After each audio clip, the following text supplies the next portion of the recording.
Hello,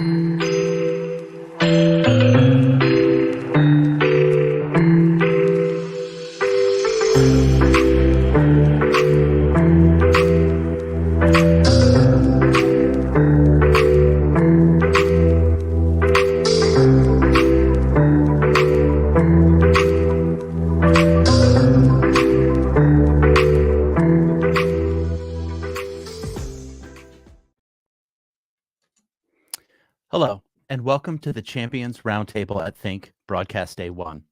I'm your host, Luke Schantz, and I'm joined by my co-host, JJ Asghar. Hello, JJ. Well, hello, Luke. It's been a little while since we've talked, but let me go ahead and introduce myself real quick. Hi, I'm JJ. I'm a developer advocate for IBM Cloud, and we're here to talk about some cool things from IBM.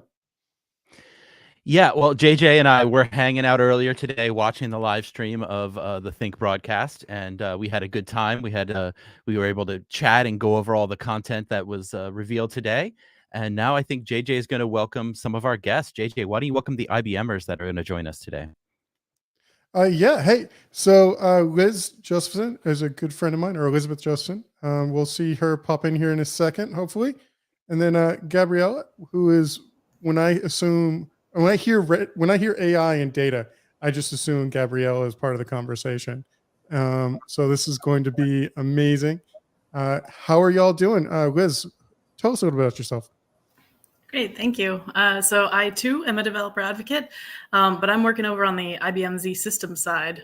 So we had a big launch recently with the IBM Z16, new mainframe version coming out. But my background actually is more in open source and distributed systems. So before I joined IBM 3 years ago, I spent about 15 years doing Linux systems administration. So it was really fun watching the broadcast this morning because I got to dive into a bunch of little things here and there. So yeah, it was cool, and I'm happy to be here. Awesome, thanks for that, Gabrielle. AI equals Gabrielle. Is that right? Am I right? Can you tell me a little bit about yourself, please? Yeah, absolutely. And thank you for having me here. My name is Gabriela Dickie Royce. I'm a chief data scientist working on AI strategy and innovation here at IBM. But I'm also working on open source. I've been working with open source for several years on the data and AI space. Not only contributing to open source, but also consuming the open source technology that we have around the world. Awesome. Thanks for that. Hey, Luke, I got a question for you, buddy. For our audience, how do they ask questions? We've got some awesome people on this, and we're about to bring some more in, but how do they ask questions? That is a great question about questions. So wherever you're watching this, if there is a chat function there with your streaming platform, you can just drop those those questions right into that chat, and we're going to be monitoring those and filtering them into this stream. So probably towards the end of the stream, we'll get to those questions. But if you've got these, please drop them in there. And if there's any questions that we didn't get to, there will be an Ask Me Anything that you can find on community.ibm.com after this stream. It'll be a chat-based, so we got you covered. We're going to try to get your questions in here, but if we can't, we got you covered after this stream. We'll be able to answer your questions. Rock on. So who else are we bringing in, Luke? Well, our next guests are part of the IBM Champions program. And for those of you who are not familiar with the IBM Champions, they are experts and thought leaders around IBM products, offerings, and technologies. They're a diverse and global group who love to share their knowledge and expertise. You'll find them answering questions, creating content, running user groups, putting on events, and helping others in the community. So let's meet the IBM Champions that are going to be on our show today.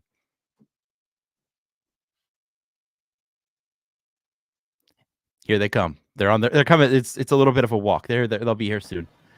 Ah, great. Hello, Jason. Hello, Steven. Hello, Craig. Hello, Chris. So maybe we could just go around and have everyone introduce themselves. Why don't we start with Jason Giuliano, director at Eisner Amner Digital. Yeah, hey, good afternoon, everyone, if you guys are in the East Coast. But so I'm Jason Giuliano. I lead up digital transformation for Eisner Amper. I've been an IBM champion now for the last 4 years in data and AI, blockchain, and cloud. Thank you, for having me be here. We appreciate you taking the time. Stephen Perva, please introduce yourself to our audience. Absolutely. Thank you, Luke. I'm grateful to be here. As mentioned, my name is Stephen Perva. Unlike Jason, I have only been a champion for now just 2022 for IBM Z systems. I'm new to this game, but my professional life, if you will, is I'm the senior mainframe innovation engineer at a company called Insono, a managed service provider based out of Chicago and globally. Excellent. Thank you, Stephen. Craig Mullins, principal consultant and president at Mullins Consulting. Hello, welcome to the stream. Hello, thank you. Happy to be here. As you said, I'm an independent consultant. Been an IBM champion since back when it was called Information Champion, so about 14 years now.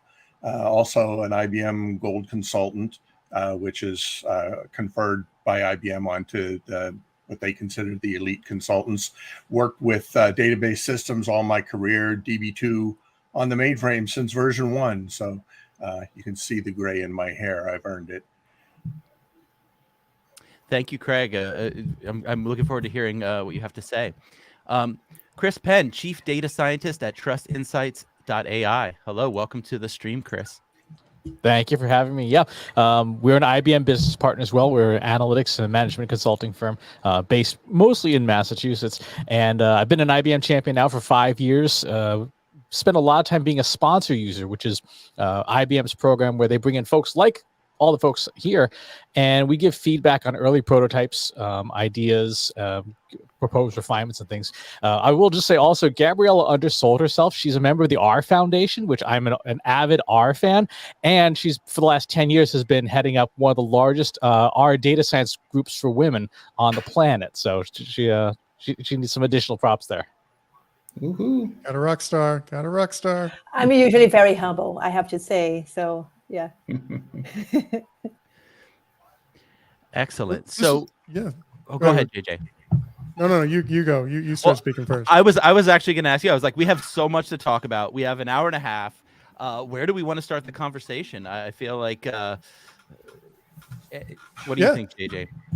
Well, I think we should just start right out of the gate, and let's go around the room real quick, and let's kind of see. Like first of all, we confirmed we all did watch it.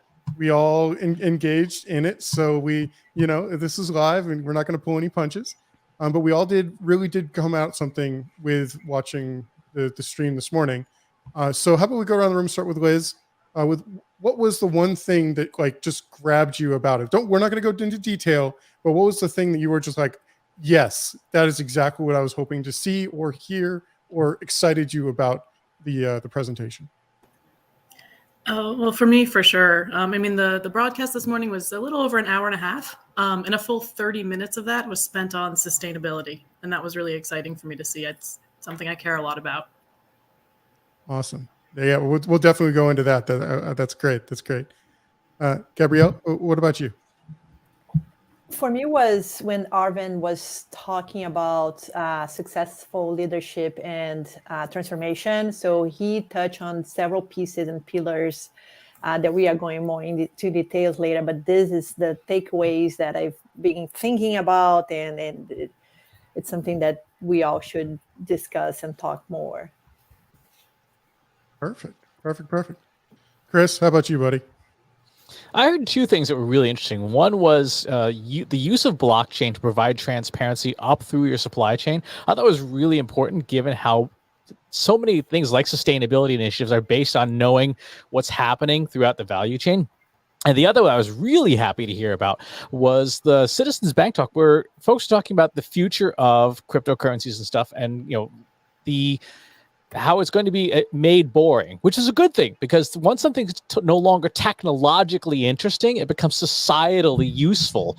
And hearing that we're going to get away from the Wild West and random cartoons of apes being sold for $30 million into here's an actual use for the technology that might benefit people and could potentially justify the enormous energy usage of the platforms. Well, There's a lot of jokes I can go from there, but we're not going to go down that path. We're going to go over to Craig. Craig, what grabbed you? What was interesting to you? Yeah, I think the main thing for me was that imbued in everything that was being discussed was data. And even, we look at the sustainability conversation and they asked, where do you start? And the answer was always start with data. And I think that's a good answer. There's a lot underneath that really needs to be discussed. The one thing I always hear is, we go into an organization and they say, we treat data as a corporate asset. Then you look at how they treat data and they're just filthy liars. So It's true. I think there's a lot to discuss there. Awesome. Steve, how about you? Yeah, so for me, I want to talk a lot about modernization. I feel like modernization was a topic that kind of was a facet of almost everything that people were speaking about. For me, especially working in the mainframe space, that's kind of my weapon of choice. I find that modernization is just a piece that flows across the whole thing. The culture aspect of modernization is really important to me, especially as somebody with a few less gray hairs as a lot of my peers. Awesome. And Jason, how about you? What was the thing that grabbed you about the view this morning? Yeah, just a comment on Steve real quick. I remember when I was at Bank of New York, we were modernizing across the mainframe to the AS400, moving to I-series.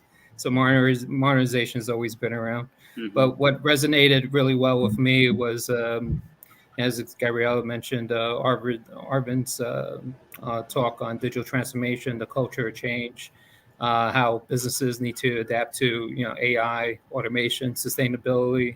And then, sustainability being very integrated into everyone's ESG plans, especially this year.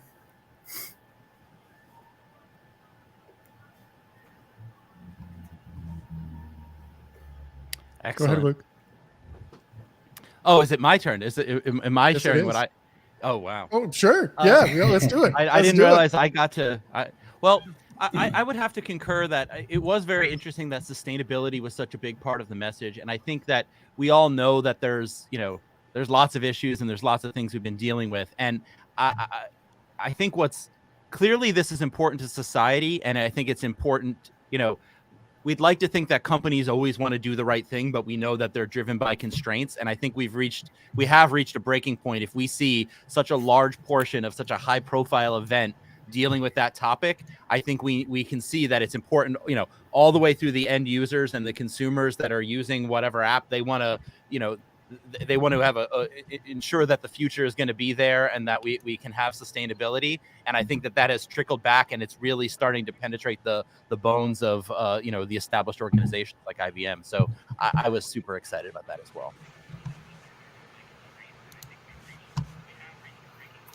Yeah, just tying back to that, having if you're leveraging technologies, right? So even with the blockchain, creating these ESG blockchain environments where, you could actually, track, product carbon footprints across the supply chain, and, doing a deeper look into all your suppliers and scoring them and, being 100% transparent across that data flow.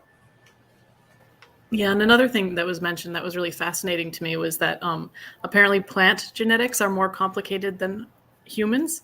They said the difference between two strains of corn could be as much as between a human and a chimp. And I was like, wow, that's really something. But one of the things that they're doing as a result is they're using AI and machine learning to analyze the genes and find out the relationships.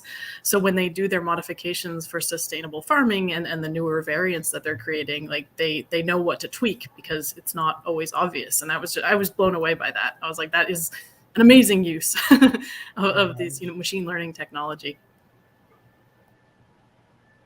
One of the interesting things about the keynote I thought that was omitted was there wasn't actually a lot of talk about AI and machine learning as an area of focus, right? We're now at the point where it's baked into everything. It's just sort of implicit. Oh yeah, there's some machine learning in here too. Yeah, the hype cycle. I feel like everybody was really focused on those kind of buzzwords in the beginning, and now we're getting to this. What do they call it? The There's like the plateau peak of productivity. plateau. Yes, That's plateau. exactly what I was looking for. Yeah, we're getting to that plateau of productivity where it's really starting to come into use, and it's not just the buzzword that gets your attention, it's what you're doing with it. Yeah, I'm not sure who it was, but said that once the technology starts to get boring, it becomes more pragmatic, right? Clay shirky.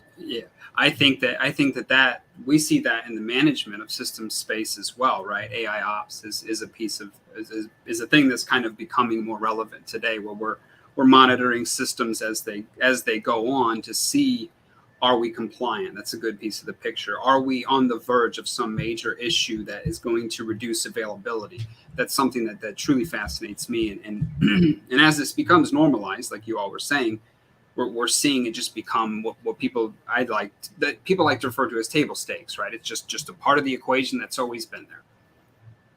Much like modernization, like Jason got me on. Hey, so we have some of the smartest people in the industry on this call, right, or this Zoom, right, or whatever it is, whatever you want to call this way we're talking right now. And I want to take a quick step back, and I want to ask, the whole AI ecosystem, like tactically speaking, how do you engage in this world? Like, do you just start it? Like, I'm going to just do AI tomorrow, or is there like how do we build this into our narratives as just a lowly engineer like myself? Well, go ahead, Craig. Okay. Yeah, I wasn't really going to say anything there, but I think, it's not something where you can just sit down and do AI. There's a lot that you got to learn, and I think you need to immerse yourself in the literature and understand what AI actually is. When I look at some of the things that people tend to call AI, it gets that the marketer sees AI is popular. Something I've been doing for 30 years is now AI, and that's not the case. So digging in and figuring out what you have to do in terms of building a model, and what is that creation of the model relying upon. And hey, it's me, so that's data, right? And there's a lot you can do to be shoring up what it is you have that you're going to put AI on top of. And you put AI on top of bad data, you're going to get bad decisions. So work on cleaning up the quality of your data, work on understanding your data. And you see things like data fabric and data mesh being introduced, and people promoting them. And I got to say, if it's got data in the title, I love it. But what you're actually calling it, the fabric is this and the mesh is that. It's like, I don't care. It's data management. It's all data management. And you're doing things like creating data quality, ensuring data stewardship, governing your data, ensuring compliance, cataloging your data. That's what we call it now. We used to call it data dictionaries, and after that we called it repositories, and now we call it catalogs. You wait long enough, we'll call it something else. Let's do it instead of calling it different things over the 30, 40 years I've been in this business. So instead of rushing to say I'm doing AI, why don't you start doing the things that build your infrastructure that make AI possible? If that AI is fundamentally math, right? So if you take the word AI out and just call it spreadsheets, suddenly like, how do I start using spreadsheets? Like, well, no, it's a tool, right? So there's 4 parts to all this, right? There's the tool, which is software models. There's ingredients, which is what Craig was talking about. The data is the ingredient, right? Then there's the parts that no one talks about, which is the chef, right? And the recipe. And if you don't have a chef and you don't have a recipe, it doesn't matter how much up AI you have, right? You can't do anything. If you have, like Craig said, you have bad data, you have bad ingredients. I don't care how good a chef you are. If you bought sand instead of flour, you ain't baking edible bread, right? So AI is just an appliance in the kitchen of productivity, and you've got to figure out the other pieces that you don't have. And that's the part that people think it's magic, right? No, you're like, yeah, your microwave's kind of magic too. If you tried to take apart your microwave and put it back together, you're probably not going to have a great day. but you don't have to know how to reassemble a microwave to make use of it, but you do have to know what it's good for. And oh, by the way, don't put a potato wrapped in foil in the microwave. Wait, what? Now, I'm not now supposed to do after that, I'm kidding, are you I'm going to kidding. go to your marketing department and say, let's market math? And you know, yeah, I think like AI, the hardest piece is like the whole terminology, like all these words, and like you have to have a dictionary of like the meaning of like all these new, all the words and the new words, and then you have like data fabric, mesh, and then you have data lakes, and then you have like a bunch of like terminology that someone that is not into this world will get lost, right? So the terminology is like a big blocker. I don't think it's like even the math, the statistics, but like the terminology itself, it's very hard because you have to understand the terminology before being able to understand what is happening, right? So Gabriela, where do you start? Like you said, you learn the vernacular. Okay, cool. So where? Well, I would say it depends. It always depends on like what are you looking for, right? You can go as deep as you want or as shallow as you want. If you want to be able just to read like some news and be able to have some critical thinking around that, you don't need to go further into like how is the technique being applied or like what is neural network or like all the math behind, but you just need to have a general understanding. So it depends where you want to go and how far you want to go. So that's the first thing. The second thing that I always mention is try to think about or get a use case that is related to an area that you are passionate about, for example. So like, I don't know, if you like microwaves, maybe see if there is any AI related to microwaves and go deeper to understand AI and microwaves, right? So it's a domain that you like, microwaves, so you can go further and understand better. I think also Arvin mentioned, I was going to say, Arvin mentioned the McDonald's use case, right? So transforming the way that we order food today. And I love, telling the story through use cases. And that's a perfect story where, we talk about AI technologies and automation. Sorry, Liz, go ahead. Oh, no, I was just going to say, I think also as technologists, we bring an interesting perspective to this, to our organizations where they may not be aware of the tools available to them. Because, someone mentioned spreadsheets, and I know we've all been in a situation where we find out that someone in our organization is using totally the wrong tool to manage their data. And sometimes it's really horrifying. And so I think that's something we can also bring to the table in our organization and say, like, listen, there are ways to do this, and you don't have to understand the underlying technology, but I can help you with this. And, that's really something that really empowers developers. And by speaking up in your organization, it also is very good for your career. Yeah, you're trying to make soup, but you've got a frying pan. I mean, you can. It's not going to be very good. You shouldn't. You shouldn't. On the topic of, when is it AI? It makes me think, too, this idea of, we're talking about, these base levels. You got maths, you got some logic. And I think, at some point, like, let's say even just in an application, like when is it a function? When is it a script? And when does it become an application? I feel like there's an emergent property here that, like, after you've done enough work that you can sort of like get some semblance of, functionality without having to do the work in the moment. At that point, it's AI. And I don't know when that is, but it seems to me that it's the same stuff. It's just you need the bunch of it and the right pieces fitting together. Typically, you say something is AI once software begins to write itself. Like once you're feeding data and telling the software, you start creating something from that, as opposed to explicitly giving it instructions. Like you can specify, here's a list of 5 algorithms you can use. You pick the best one. Like IBM Watson Auto AI does a lot of that. You say, here's the outcome I want. Here's my data. You figure out the rest. And fundamentally, for machine learning, it's if the software isn't learning, if there's no learning involved, then it definitely is not AI, right? Once learning starts getting involved, then you're into AI territory, and then you get into deep learning, reinforcement, all the branches. But if there's no learning, it's probably not AI.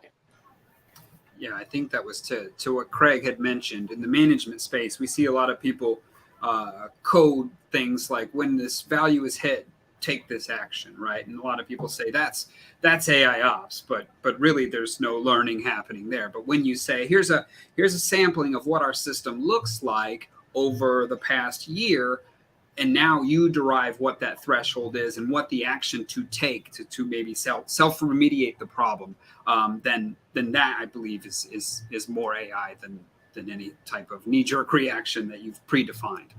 And that scares the pants off of Sys Adams. I'm going to turn this over to the computer, and it's going to make all the decisions. Mm-hmm. Wait, Craig.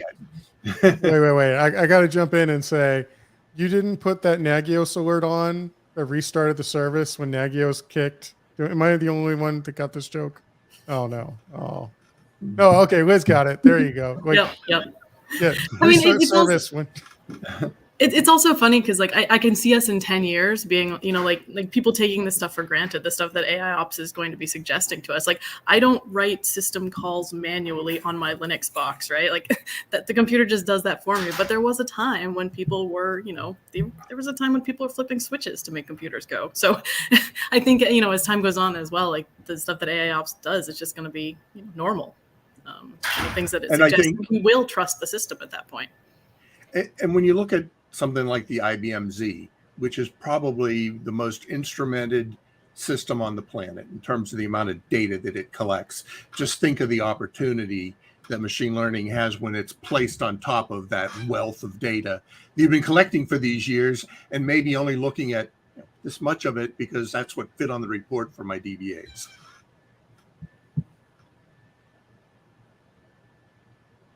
So Craig, to follow up on the whole, you opened more data conversations there with the talk this morning. This morning. What else interests you in, like, where are we going with it? What announcement really helped open up your eyes to the future that we're bringing to this world? Well, I think there's a lot going on in the world of data, and I don't necessarily think I heard any specific announcement in today's session, and I think there might be a bit of misfortune in that. In Arvind, he was talking about the IBM Z16. Great, wonderful platform. Where's DB213 that was announced the same day? And that has built-in AI, built-in things to improve the performance of data movement.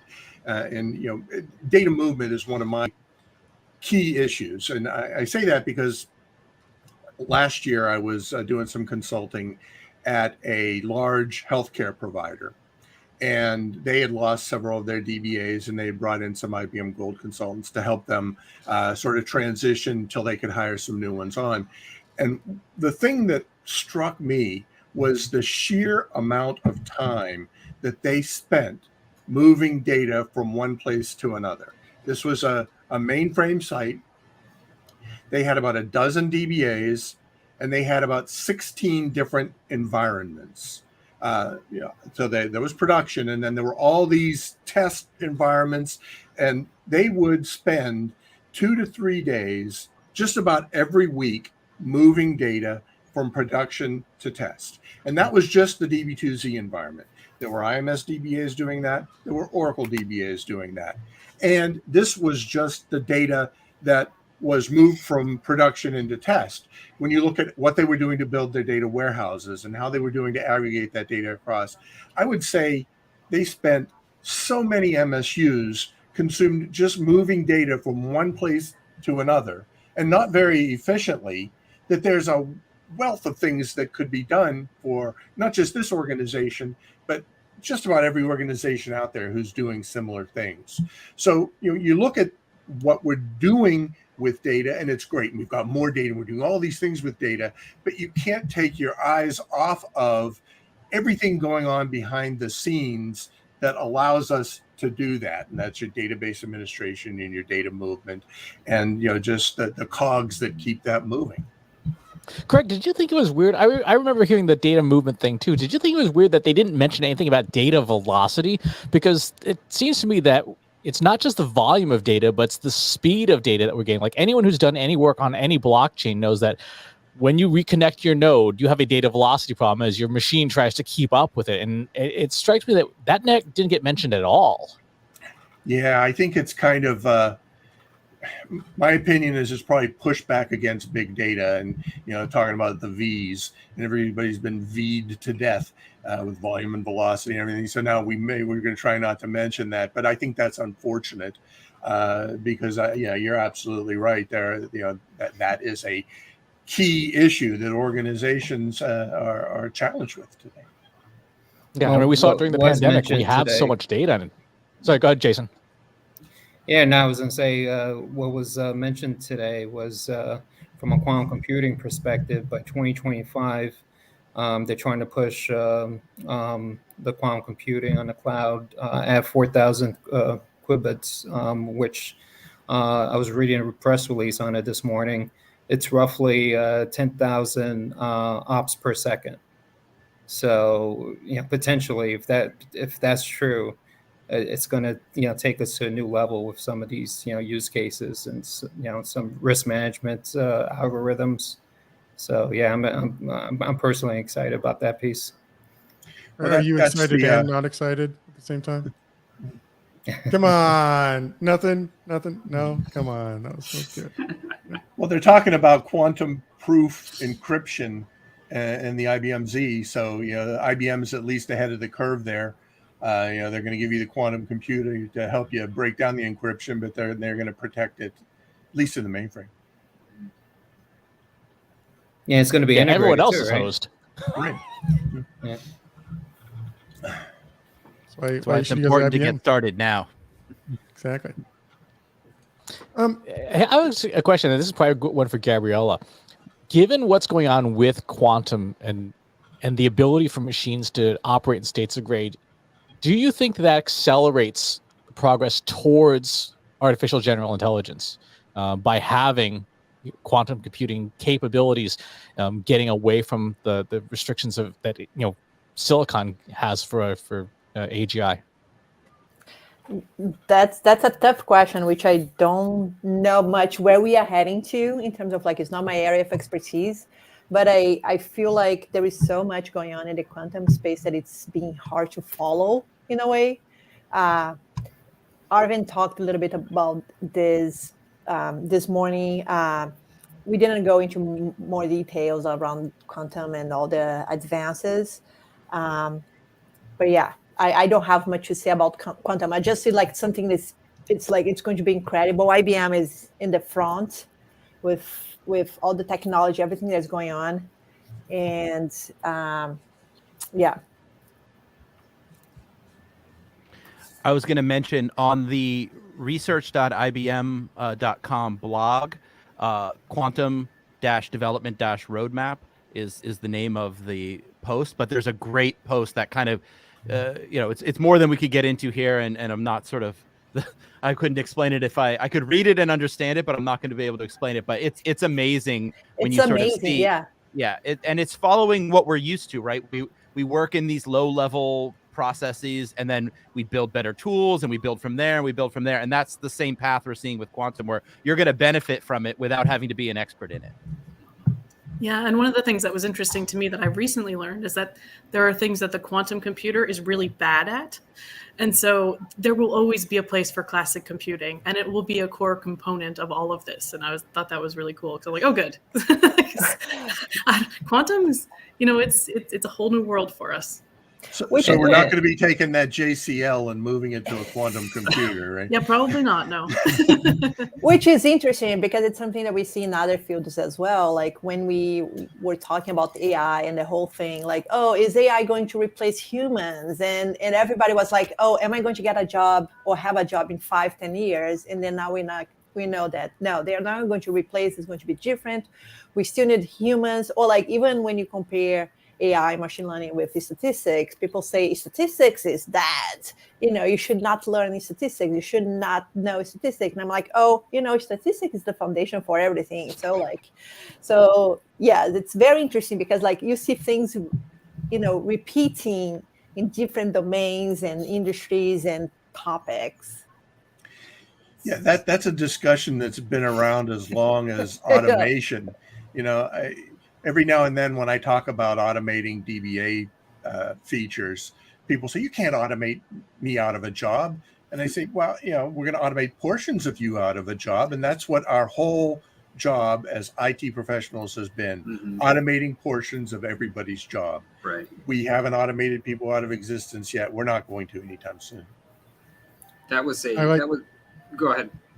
Oh, and Stephen, I was about to just say, hey, you have some opinions here. Yeah, no, it's just, for me, it's fascinating to see, to kind of riff off of what Craig was just talking about. I do a lot of process automation in my job using what we're calling modern technology in terms of Python and Node.js running on Z, right?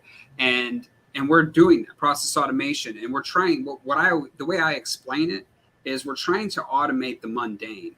Right. And we get that a lot. People are talking about, well, what's going to happen to me if this is right? And I say, if your value is submitting JCL, then you're severely underestimating your own talents, and you need to focus on what you're really good at. What we need to do is get you away from doing these menial things so you could do the fun thought work. I guess something else I wanted to add, riffing off of what Gabriela had mentioned, is when people say, oh, the fear of AI, what's it going to do to the world? Something that Brian Young had mentioned right out at the beginning, talking about AI was how AI can bring a more equitable home buying process to people. That was really fascinating to me, to kind of learn how we can automate things that make people kind of not as spectacular as we want to think we are, right? Things like bias. You can automate. The machine learning can get that element out there. Let's not have any bias, because the machine is not biased to who we are as cultural or individuals. So that was really fascinating and exciting to me to hear about that, especially the whole idea of being able to look at something without someone calling me on the phone or texting me or sending me 55 emails to try to sell me something. Hopefully the computers don't pick up on that from us. Yeah, I mean, it also came up during the segment about translations, trying to translate a lot of the research papers and other things to other languages. And so people do translations, and then the AI and machine learning, they go and check the translations. So it was a nice little way that humans and computers were working together, because neither one is going to be perfect at that. Yeah, and you mentioned bias, Stephen, and you can automate bias out, but you can automate bias in as well. And the de facto is to automate it in. Yeah. Yes. You look at facial recognition, and white male faces are easily recognized, but not much else, and that's because bias inherent in the data fed into the algorithm. So if there's bias in our society, there'll probably be bias in our AI. Mm-hmm. Yeah. One I mean, of the things ethics and bias is huge. Just training a lot of these AI and ML models from the beginning. Especially as you mentioned, Stephen, dealing with mortgages and home lending, it's huge. So we definitely have to prepare for that.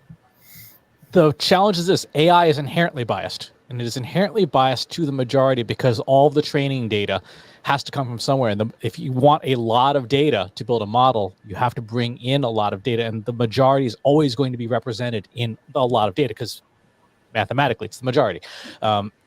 So one of the things that people should be taking a really hard look at, IBM has a toolkit called AI Fairness 360, which you can find on the IBM website.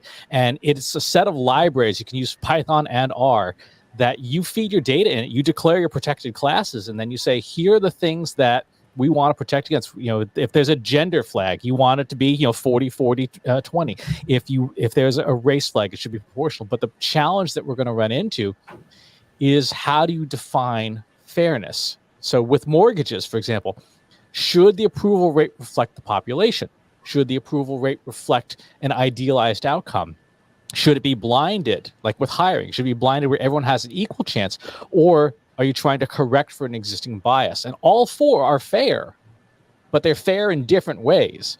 And nobody has come up with an explanation yet about how do we agree on what is fair, because just blinding applicants for a mortgage may cause issues. And the other issue we have, which is a big problem with data, and by the way, we're seeing this with social networks, is imputed variables, where I don't need to know your race or your gender. I just need to know the movies, music, and books you consume, and I can infer your gender and sexuality and age within 98% accuracy. And if you have an imputed variable in a data set like that, then guess what? You've rebuilt bias back into your data set.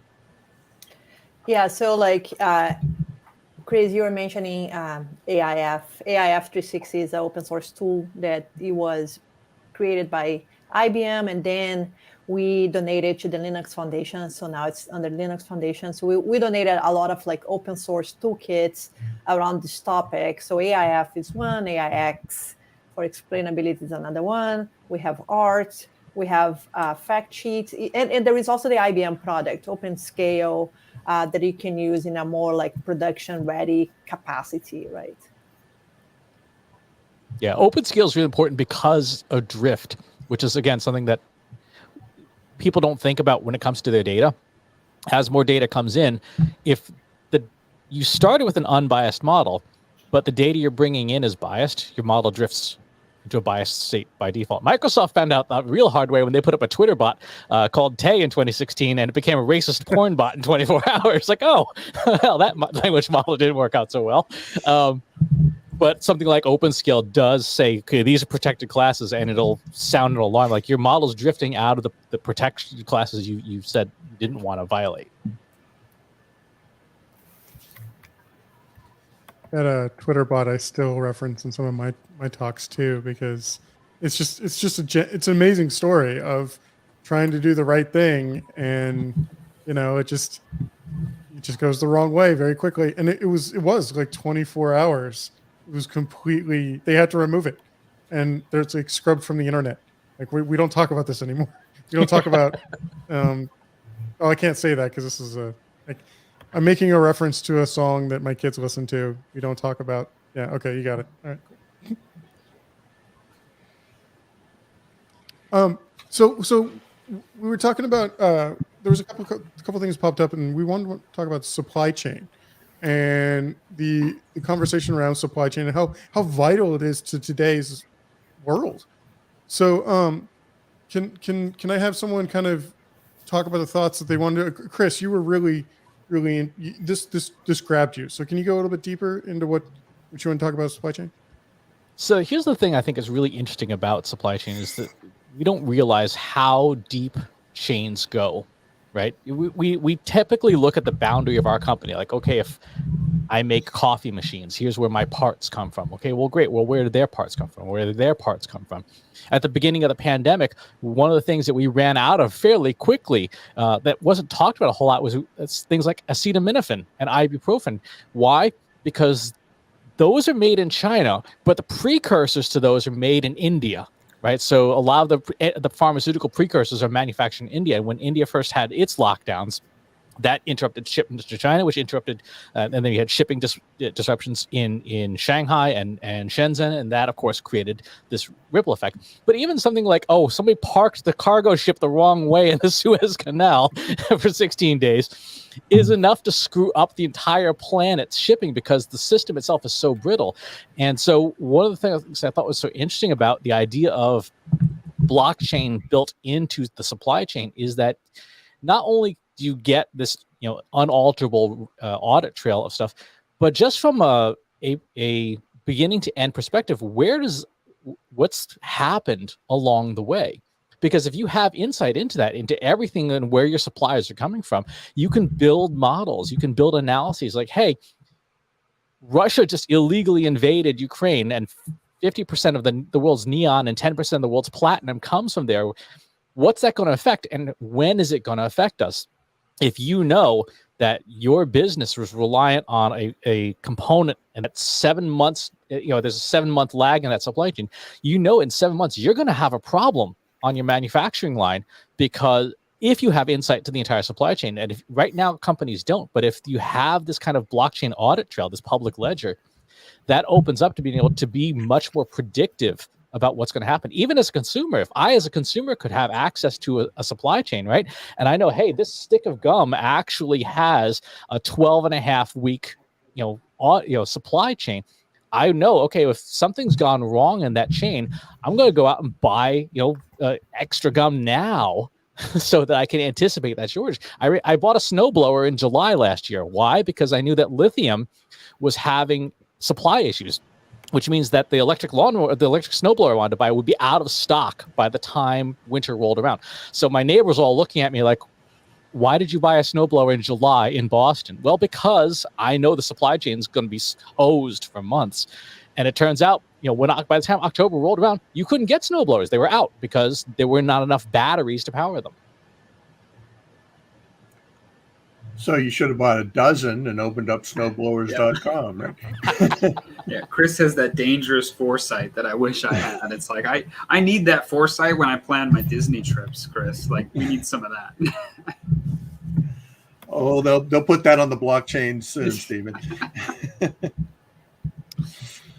Chris, you mentioned the word, I think, fragile or brittle, and it is interesting that brittle, because I feel like we've advanced, the business science to like this height of efficiency, right? Like Toyota production system and lean systems and, total quality management. And now we're realizing like, wow, this is, that's smart, but it doesn't deal with the reality of it. So where do we go from there? And it sounds like, maybe this is a place that, AI comes. Here's the thing. Everybody screws up TPS. Nobody gets TPS right except for Toyota. Toyota's never said everything should be just in time. And, when the last part runs out, the truck rolls up. Toyota said that should be the case for non-essential things. And that in the actual Toyota production system, essential parts are still backlogged, right? You still carry inventory. You may not carry as much, but there is absolutely, some resilience in the original Toyota system. If you look at the way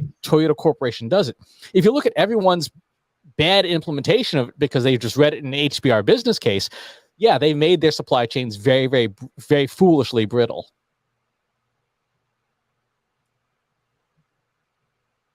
That's interesting, and you're right. I mean, we love to kind of boil it down to a simple answer and think we're following it, but the devil is really in the details. And I just did read one of those cases. That's why I was thinking about it. It was about the Kentucky plant and like some problem with seats in the late 90s with, it's pain points, but they figured it out. I just heard TPS Walmart was immediately went to The Office. So it's so funny you say that. When I was reading that report, I was like, oh, I get this joke. It has a deeper level. That is what the TPS report was. I didn't realize it when I was watching the film, but yes. Yeah, I was about to say Walmart was an early adopter with the whole food trust thing. Just identifying bad food, providing more food safety for consumers, identifying where that bad food Ebola came from, right? So it came from like a specific shipping container or a specific farm. That is truly one of our best use cases, and like it's so visceral because we all need food. Right? Like that's the way we live as humans, is we need food. And to be able to identify using the blockchain to figure out that it was this one in less than a couple hours compared to the possible days, if not weeks, where you have that bad food out there, that blows your mind. Yes, okay, I get it. There's a lot of work around it to get to that point. But imagine if we started getting all that visibility into for lack of a better term, observability into our supply chains, to what Chris was saying earlier, you'd be able to preemptively figure a lot of this stuff out, and then rub some Kubernetes and OpenShift and some AI on top of it too, and then all of a sudden we're all making snowblowers.com or something like that. Yeah, I mean, any kind of predictive stuff, if you have the data, right? If you have good data underpinning it, you can forecast an awful lot of things. It is just getting that data and making sure that it's good. That's the hard part. And speaking of supply chain and food, it came up in the comments here. It is worth mentioning that the global disruption that we're seeing now because of the war in Ukraine is going to severely affect wheat specifically, right, as well as fertilizers, and this is going to be a disaster that could affect many places, their food security, mainly Africa. So it's worth mentioning, and it's a solemn point, but it really brings home how important, these things. It's funny too, these things, they seem boring, like we're just, doing some back office thing, but really, figuring these problems out, we can actually have a huge impact and create a very, towards sustainability again, but also just, quality of life for people. Yeah, well, it's not just Africa. So India, Indonesia, Pakistan, they consume like 20% of Ukraine's wheat. When it comes to corn, for example, China takes 28% of the Ukraine's corn. So it's interesting. This nation is at the heart of agriculture and commerce for basically that half of the planet. And it's one of those things that you don't realize how important it is until it's gone, until it's not operating correctly. They missed their spring harvest, their spring planting, so there will be no spring planting for all of these crops. Their seed oils, they've had taken an enormous amount of infrastructure damage for things like railways and stuff. So they export iron ore, semi-finished iron products, all over Europe, and we have not even begun to see the long-term effects of this yet. I mean, it's interesting as much as people are looking at the sanctions on Russia, what came out of Ukraine are precursor materials for everything.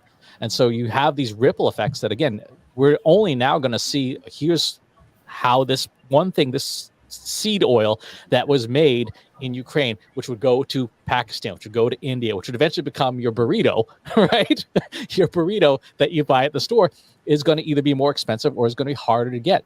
But you would know this now if you had that blockchain audit trail. Like, here's your burrito and here's the 200 things that are connected to it to make this microwavable burrito possible. And it speaks to companies' need to also have the ability to spin up domestic production, right? Nobody had masks for the first 4 months. I remember because I'm a bit of a weird person, I had a bunch of supplies stockpiled in my basement, and a friend of mine who was a nurse said, "Hey, do you have anything? Because we have literally no masks in our ER." I'm like, "Yeah, I can have the N95s I have stockpiled. I have military grade stuff too, which doesn't work in an ER."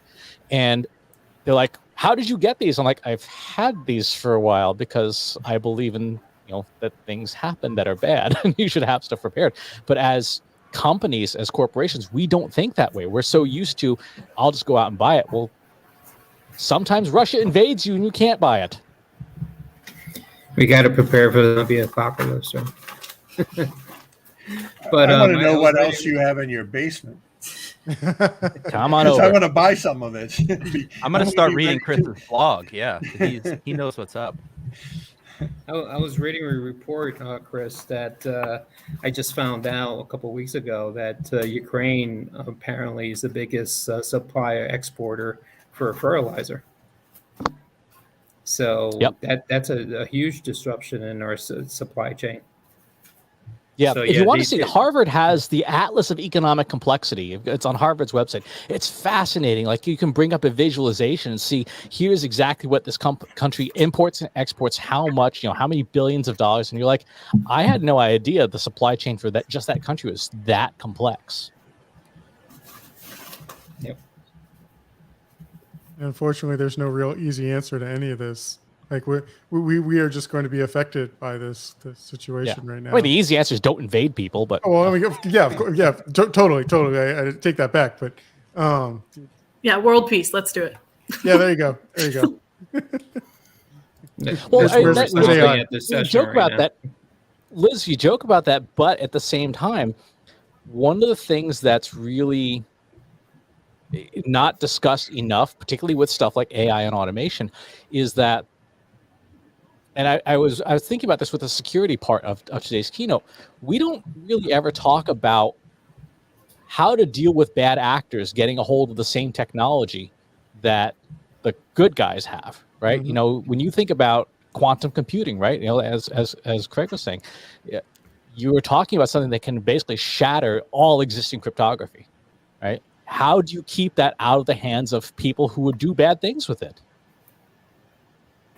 Yeah, that was a good question. I was in an out-of-band conversation with somebody else, was talking about quantum safe cryptography and how people are harvesting data today with the intent to decrypt that data and use it later. And I was like, how much of my data is so dynamic and moves so quickly that what they've gotten already is not still relevant to who I am? Say, like, where I live, I don't move all that often. What my social security number is, I don't change that. I haven't changed my email since probably the day I started it, right? So these are all pieces of data about me that I'm like, what does that mean for me as an individual with this, with what I'll call is like heritage data, stuff that's just not going to change about who I am. Like, you know, that's always something that I'm like, oh, what is quantum safe cryptography going to do to save me from that? And probably we'll be talking about AI is going to save me from someone's impersonating me and someone is trying to do things that I typically wouldn't do, right? Yeah, no, deep fakes are an example. What spots deep fakes right now more than anything is when somebody does the audio wrong, right? Video is actually easier to fake than audio. When you look at a deep fake, faked piece of audio, what the computers always seem to get wrong is they always ignore the non-audible frequencies. And so you can see when a piece of audio has been generated because, oh, no one paid attention to the background noise. And as a result, it's clearly a generated sample. But that's a known. You know, one of the other things that we have to deal with is, okay, open source is great, but it levels the playing field, which means the bad guys also have access to exactly the same tools. That's a conversation that comes up all the time inside of the open source spheres, where, you know, like those bad actors, they come along, and I mean, I make the joke that if you don't keep an eye on your cloud costs in general, it's really easy for someone to come along with a container and start churning through for some mining of some sort. And it's literally a container you pull from like Docker Hub now, and it just starts churning away your money. So you have to keep an eye on what the usage is, where the things come from. And that spurs from open source communities where they're like, hey, I want to make it really easy to build a Bitcoin miner or whatever to go do those things. To highlight the double-edged sword that is open source. I guess that kind of takes us into modernization. I mean, I did mention Bitcoin and, you know, containers. So Steve, you had some thoughts around modernization, didn't you? Yeah, absolutely. So for me, I'm always fighting this topic of modernization, especially in the mainframe space, right? People tend to associate the term with evacuating the mainframe in favor of, say, a cloud platform. And I'm always trying to, and believe it or not, my title back probably just a few weeks ago used to be modernization engineer. I've been going through and scrubbing that, right? Because it's no longer my title because of that confusion. It's now innovation engineer. Something that really got me, that was kind of an undertone in all of the different conversations that were happening today at Think, that really excited me, was this idea of modernization and how those elements of culture play into that, right? And how people who can't change quickly find themselves suffering. I have a few notes here, and hopefully as we dig along this conversation, I can continue to dig those up and make valid points here. But I see that a lot of it was just simply, if you can't get your culture to today's standards, you're going to find that adopting new technology is going to be tough. And for especially the younger folks, we're finding these conversations like sustainability. We're finding conversations like equity are things that are very, very important to us, as well as a lot of progressive other folks. And those are conversations that we want to have today. And we focus on those topics when we talk about business success. So not only, yes, can I access my data? Can I access it in real time? But is the company I'm doing business with, is it someone that I would want to be representative of, right? So you saw, especially with the Ukraine conflict, you saw people calling out companies that are not ceasing operations, and people are choosing not to do business with them. This does not align with who I am as an individual. Business is not just the output anymore, and I find that to be a really strong piece. And I think that's a facet of modernization, right? It's the modern face of how people are doing business today. Yeah, and that was actually brought up today, where they said, like, it's not just about the stockholders, or like your shareholders, right? It's about your stakeholders, and that includes everyone from your employees and your customers and the entire world. So that was really interesting that they brought that up too. Yeah, and to kind of go back on that security topic, right? I think it was Seamus who mentioned that security and compliance and flexibility, they're just not nice to haves anymore, right? So back when I first started computing, cryptography was kind of just, let's XOR a bunch of things together and bam, it's encrypted, right? Now we've got all these very elaborate encryption algorithms, and it's just not. It has to be. It's not something that we just, oh yeah, we can encrypt the data. We might as well. That way nobody gets at it. But now that has to be the standard for everything. And that's something that people are starting to value more and more, right? I don't recall who it was, but they said compliance is now a requirement, and a breach is a big no-go. People will just not do business with anybody who's not keeping my data secure, and they've been breached. That's kind of a death knell for any company at this point. Is it though? I mean, if you look at the number of companies who have been breached, there's like Target still in business. Walmart's still in business. I think our collective understands how important this stuff is, but given some of the things you see, the general public doing and what they value, securities, it's an inconvenience. And when you watch how people behave with security, everything from Post-it notes with all their passwords on it to being subject to social engineering, which I think is probably the biggest vulnerability we have.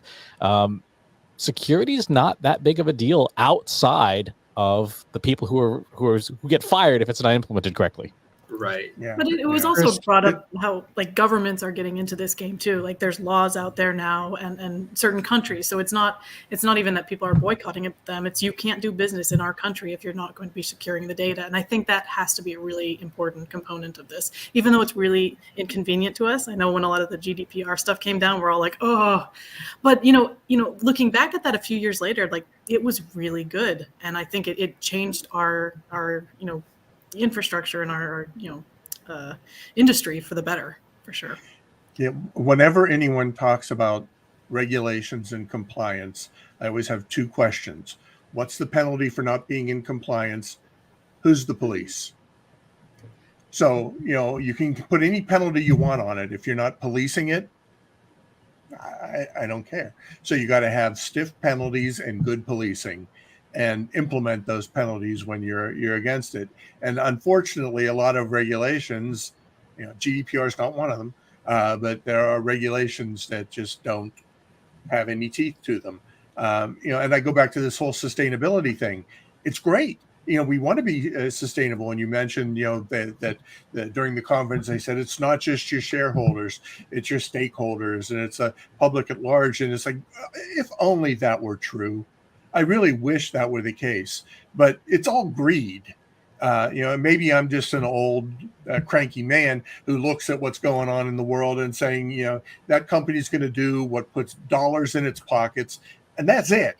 And so unless we figure out a way to make sustainability put dollars in the company's pockets, it's not going to happen. Yeah, that's absolutely true. It's absolutely true.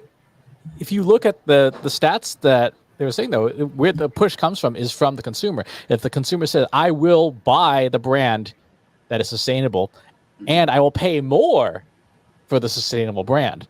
If there's enough of that, a company will say in its own rational interest, okay, let's make our product sustainable because we can get a higher net profit margin off of being sustainable than not. But that's where it's got to come from. True. I mean, and that's a first world solution. I mean, you're talking about people who are wealthy enough to pay more. There are people who are not wealthy enough to pay more, and they're always going to be going to Walmart to get that cheap shirt. And who can blame them? Because that's what they can afford. So getting greed out of it is tough. I'm pulling for it to happen, but I'm very, very skeptical.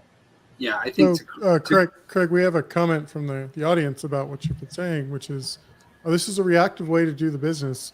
I like to see companies do the right thing because it's the right thing to do. I like that too. Meaning, I do, but that is not what is going to drive shareholder value. That's not what is going to get the board of directors to keep the CEO in business. It just isn't. So hopefully we see things change. And when you look at sustainability as an overall issue, it's like, what's the future of the Earth? And that's when it becomes a political issue. And I have no earthly idea how it ever became a political issue. But it's like, if you have children, you should care about sustainability. What's going to happen to your child when you're dead? Do you want them to fry up or do you want them to live? And it's as simple as that.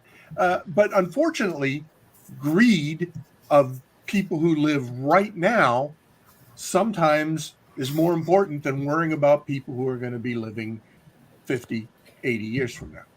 One thing in this commenter, though, that I think is worth pointing out is companies and countries have no morals. They have no morals whatsoever. They only have self-interest. No country ever does something just because it's the right thing to do. Countries behave in self-interest. The world is reacting to Ukraine not because it's the right thing to do, but because it is in our self-interest to have a weakened Russia, right? It is in our self-interest to have a Russia that is militarily incapable of conquering its neighbors. That is a self-interested thing to do.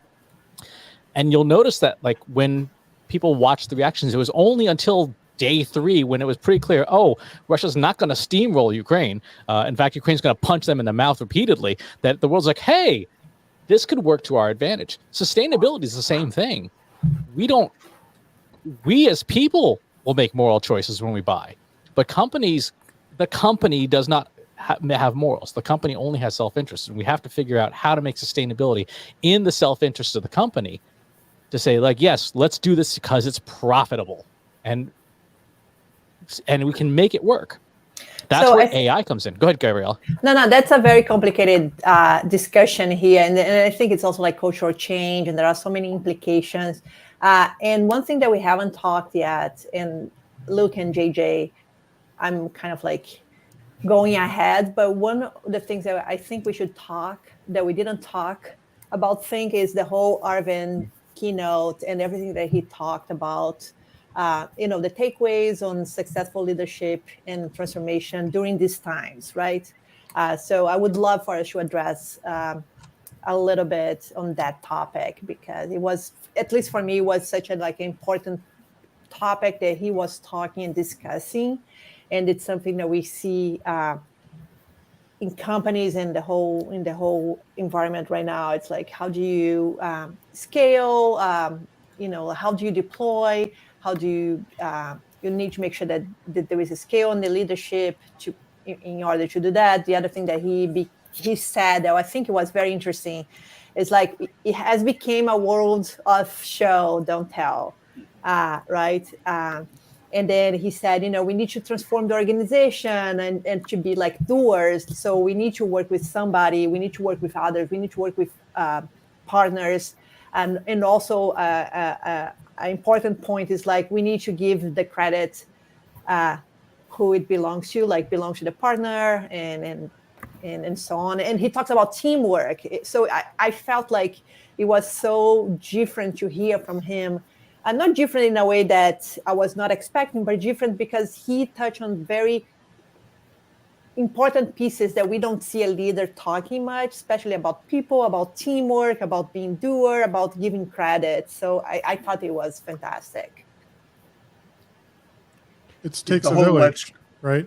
It takes a village to be successful, and that's what Arvind was saying, and from what I got out of it, which was, we all have to meet at the same field to build the barn or whatever. I'm extending this metaphor way too far, but and exactly, and it's not only about tools, right? No matter like the tools that we have, or like we can talk about the whole hybrid clouds, like when we expanded, and now we don't need to work only with IBM. We can have the compatibility to work with different providers, right? So like it's a team that takes to make the transformation. Yeah, and it also came up in the discussion with Red Hat as well, where they brought up open source software and how, things like Linux and Kubernetes, which OpenShift is built on, are they're the communities that develop that open source software. It's more than one company can do, and that's really where the value comes from. Is like so many people out there working on this. Who have different interests and different goals have really built some remarkable things out there in the open source world that we've then gone on to build products on. So, and we couldn't have done it without them. And this is really all part of IBM's Let's Create campaign, which I think was brilliant.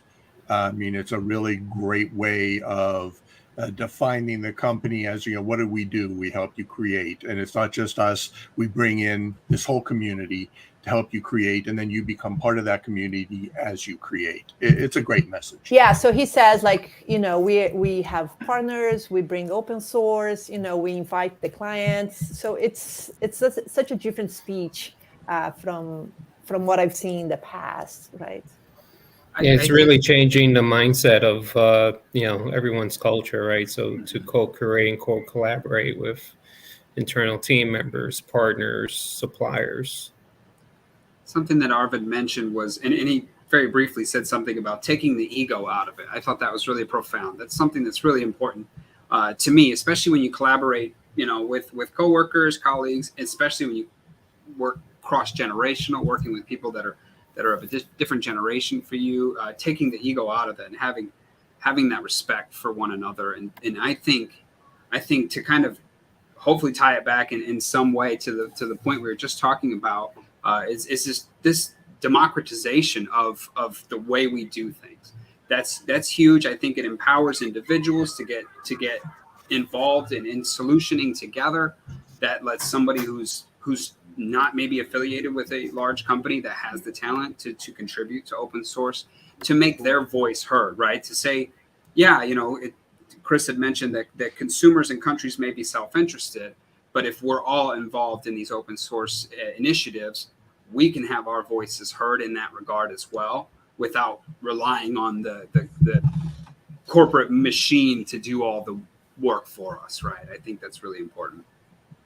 Let's Create's a fun thing too, because for years, decades, IBM has been like, hey, buy our thing, right? Hey, here's a new piece of iron, buy our thing. And it's like, the appliance store, hey, buy our new blender. And Let's Create says, hey, why don't you try cooking? And oh, by the way, you're going to need appliances, and IBM will provide them. It's a smarter way of saying, let's create stuff together, and you're going to need chefs and recipes and ingredients and appliances probably from IBM. It's a better way of thinking about it. And it's funny, having studied mainframe history myself, it's a throwback to what we've always done. I mean, the Share organization has been around since the 1950s, and that's an organization of like-minded folks in the industry who brought solutions to IBM, and the IBM's like, oh, that's a good idea. Let's do that. So it's kind of coming full circle. And of course, that organization still exists too. So. And with marketing, you don't talk about the product, you talk about the aspiration, right? Nike isn't saying buy our shoes. They're saying, here's Michael Jordan. Look at the shoes he's wearing. Yeah, the ability for open source and how IBM encourages open source work, and us as open source developer advocates or in that space, we actually get to be there with that in part of the community and be able to say, hey, we are encouraged to be part of the external communities and create that thing. And it there's a Venn diagram there that where that intersection happens. We can say, yes, of course, you're planning on going down this path. Yeah, OpenShift can actually make your life great. But by the way, I'm actually committed to OpenShift, right? I actually understand that this can be part of your value prop. And that's so empowering to y'all's point. It's a major change and for IBM, and it's only for the better. And it's interesting, the mechanism, right, that all of these companies that have sort of, a company mission and they need to make profit and do that thing, but they choose to be part of foundations and organizations that have rules and codes of conduct, and part of it is they will benefit in the long run, but it's that process is something we can feel better about. And it's very interesting too to hear that, other aspects, like now attracting the talent that you're going to want to work at your company, if you don't have these values, you might think you're making that, beeline right towards the fastest profit and the minimizing costs. But if you don't do it in the right way, your customers are going to abandon you, and you're not going to be able to have the employees. They don't want to work that way. Exactly. I think a good point to that to mention is I don't recall who it was, but somebody had said that the pandemic was, I think it was the gentleman Amner from Discover that said that the pandemic was not just a disruption, but it was really just an opportunity for us all to learn. And I think we're seeing the consequence of that as well. I'm fully remote, right? You're really empowering people to live their lives and be individuals outside of their corporate identity. And I think the more that movement moves forward, the more you're going to see that the incentives of corporations start to align with the individuals more so than it aligns to just flat out profits. I mean, don't get me wrong. Obviously, everybody wants to make money, including individuals, but I think we would like to do that in a sustainable, equitable, and a responsible way. Yeah, Stephen, we've innovated in the last 2 years faster than 10 years. So so much Easily has been done in the last 24 months. Yeah. I mean, if you think about it, the pandemic rebooted Chris. everything to the point where you have so many, you had a great resignation because people had a chance to step back or they were let go. And they went, wow, I just been spending the last 2, 3, 5, 10 years of my life doing a job I hate. I'm going to stop doing that now. And now everyone is at this point of reckoning going, well, if we want to attract talent, we maybe have to be a workplace that doesn't suck to work at. Exactly. So, hey, Luke, I want to be cognizant of people's time, and we're coming up to the end. Do you want to take it around the horn one more time, asking what something to do or follow? I'm supposed to say this, and I'm completely stumbling on the words. This is amazing. I'm a professional speaker too. This is great. So Luke, it's all you, buddy. I'm going to do it. I'm not sure exactly what he just asked me to do, but I'm going to pull it off. So, yeah, let's go around and see.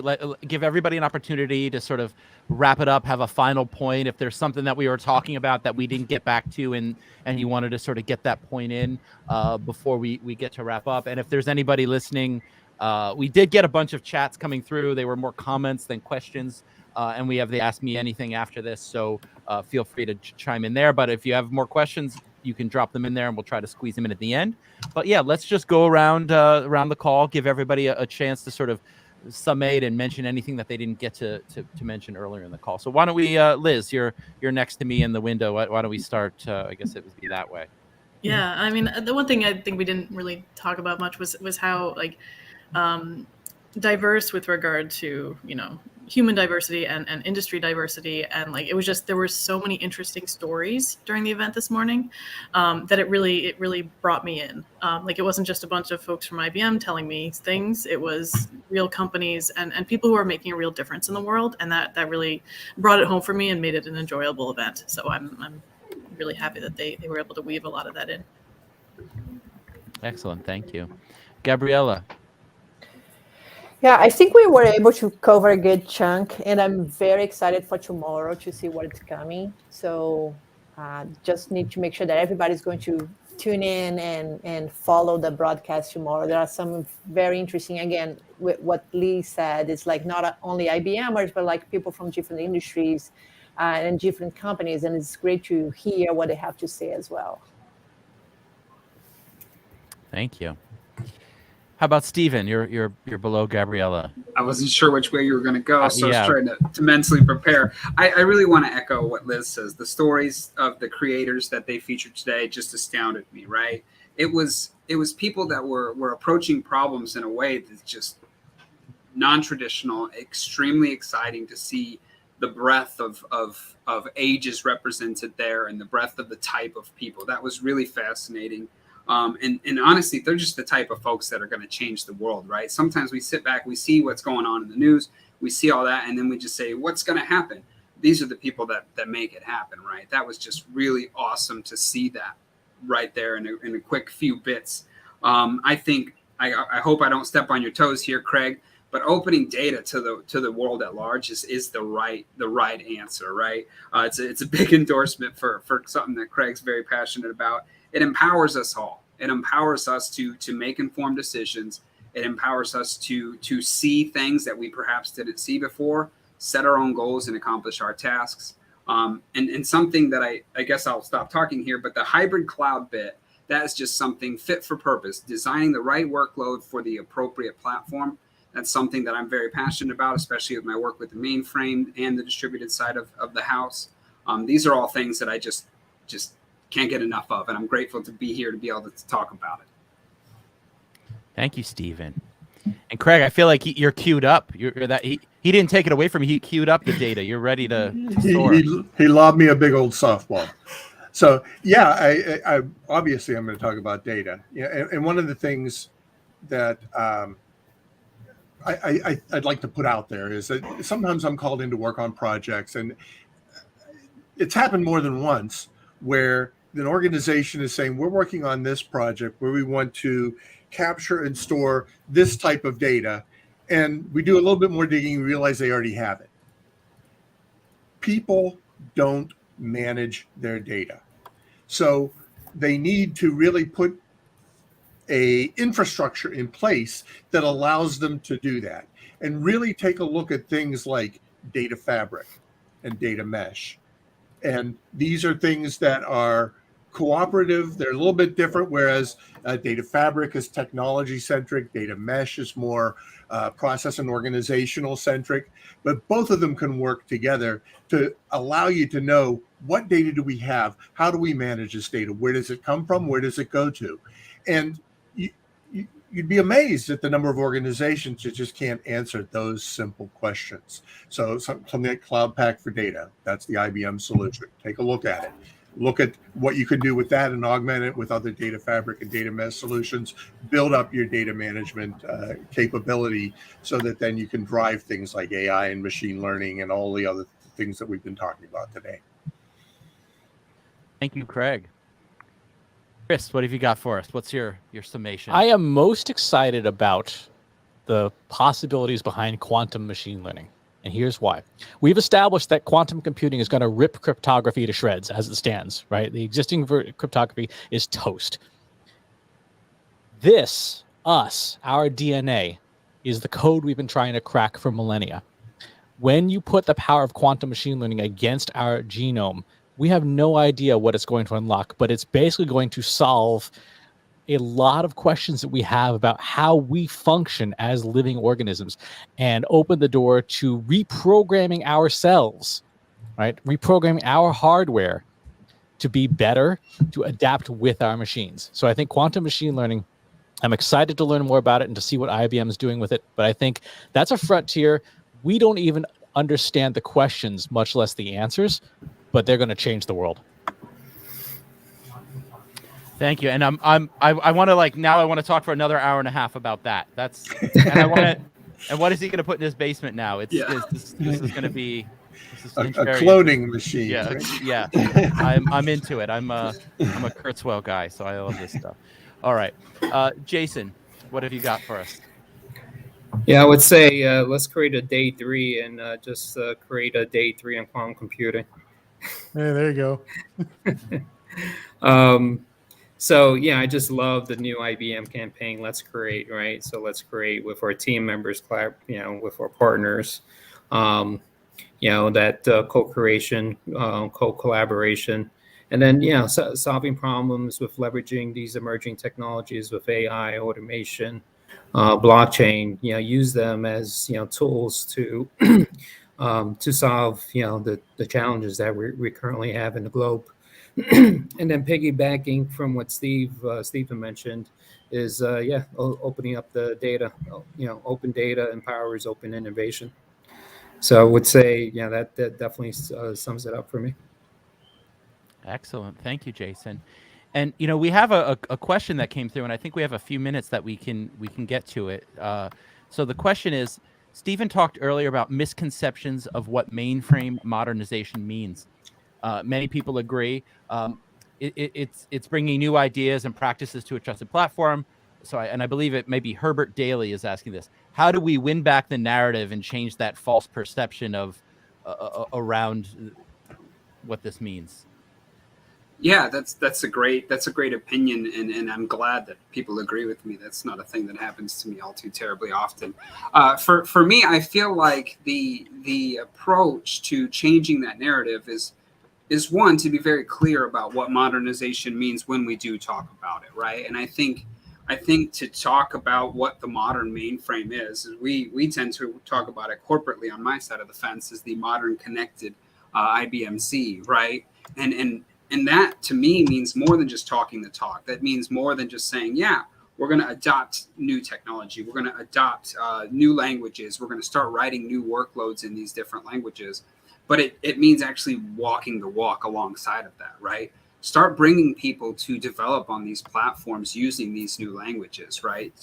Start pulling this technology out. Because as we on the mainframe know, we know that the mainframe is more modern than probably any platform, right? It's the stick in the ground that everyone measures from, and that is something that I think that that's very helpful for moving that forward and making it very clear about that, saying, yeah, this is where we come from, this is where we're going, and oh, by the way, we're actually doing it. We're not just talking about it all the time.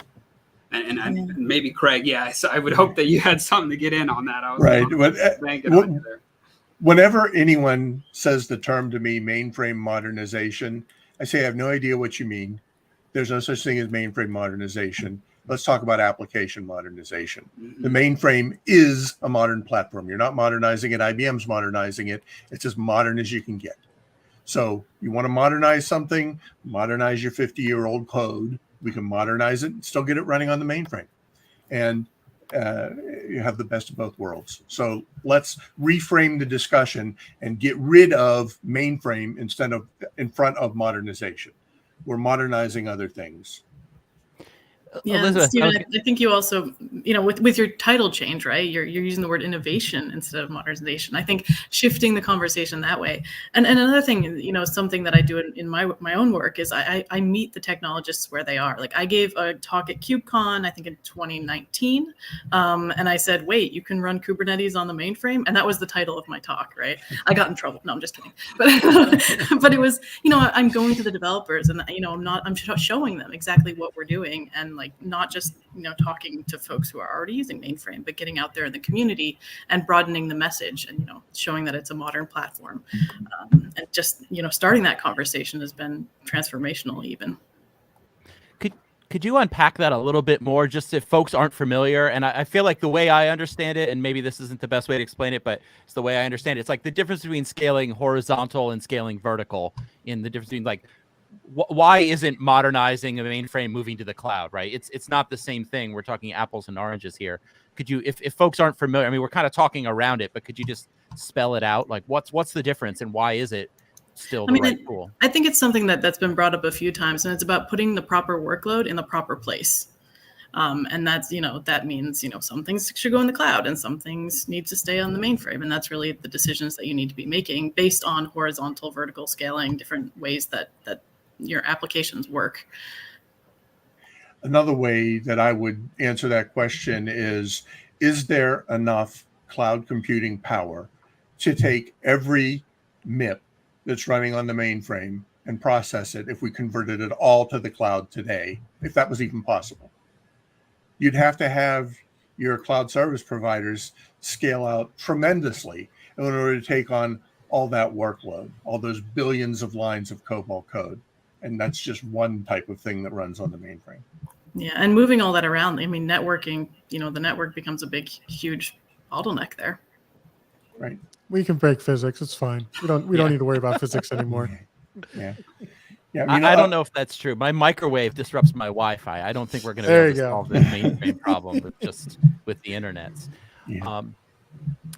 We are just about out of time, and I just want to mention, if folks are listening and you still have questions that we weren't able to get to, or things are still bouncing around your head, jump over to community.ibm.com and you can get into I think it'll be called the front porch Roundtable, Ask Me Anything, so you can hop over there and ask some more questions. It's been a real pleasure having all of our guests here today. I mean, it really is. This is the brain share here. We really have quite a lot of human brain cycles on this. Luke, this I have live to stream. disagree with you.